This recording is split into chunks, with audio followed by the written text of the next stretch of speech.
সন্তান মা বাবার খেদমত করে, সেবা করে। মা বাবার খেদমত আর সেবা এটা হজ উমরার সওয়াব আপনার আমার আমল নামার মধ্যে এনে দিবে। হযরত আব্দুল্লাহ ইবনে আব্বাস রাদিয়াল্লাহু তাআলা আনহু থেকে বর্ণিত, হযরত আনাস রাদিয়াল্লাহু তাআলা আনহু থেকেও বর্ণিত, তিনি বলেন, আতা রাজুলুন রাসূলুল্লাহি সাল্লাল্লাহু আলাইহি ওয়াসাল্লাম ফাকালা ইন্নী আশতাহিল জিহাদ ওয়া লা আকদিরু আলাইহি। হযরত আব্দুল্লাহ ইবনে আব্বাস রাদিয়াল্লাহু তাআলা আনহু বলেন, কোন একদিন এক ব্যক্তি নবীজির দরবারে আসলো। ফাকালা ইন্নী আশতাহিল জিহাদা, নবীজিকে এসে বলল, ওগো আল্লাহর নবী, আমি জিহাদ করতে চাই, ওয়ালা আকদিরু আলাইহি, কিন্তু জিহাদ করার মতো শক্তি সামর্থ্য আমার শরীরে নাই। এখন কি করতে পারি? জিহাদ তো করতে মন চায়, কিন্তু এই শক্তি তো আমার নাই যে জিহাদের ময়দানে গিয়ে শত্রুর মোকাবেলা করব।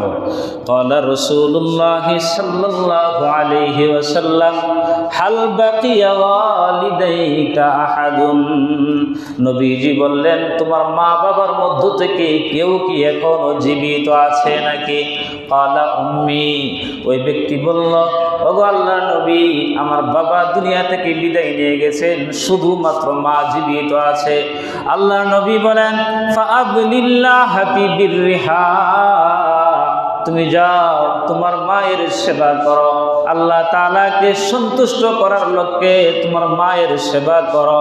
ফাইদা ফাআলতা যালিকা, যদি তুমি তোমার মায়ের সেবা যত্ন করতে পারো, ফাআনতা হাজ্জুন ওয়া মু'তামিরুন ওয়া মুজাহিদ, তাহলে তোমার আমলনামার মধ্যে হজের সওয়াব প্রদান করা হবে, তোমার আমলনামার মধ্যে উমরার সওয়াব প্রদান করা হবে, তোমার আমলনামার মধ্যে জিহাদের সওয়াব প্রদান করা হবে।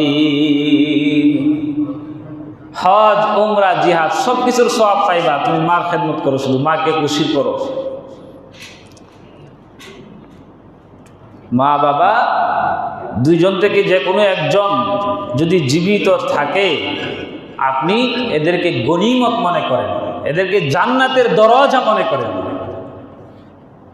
এদের সেবা করলে আল্লাহ রাব্বুল আলামিন খুশি হন, এদের সন্তুষ্টিতে আল্লাহ তাআলা সন্তুষ্ট, এদের অসন্তুষ্টিতে আল্লাহ তাআলাও অসন্তুষ্ট। এই জন্য মা বাবাকে কোনোদিন নারাজ করা যাবে না।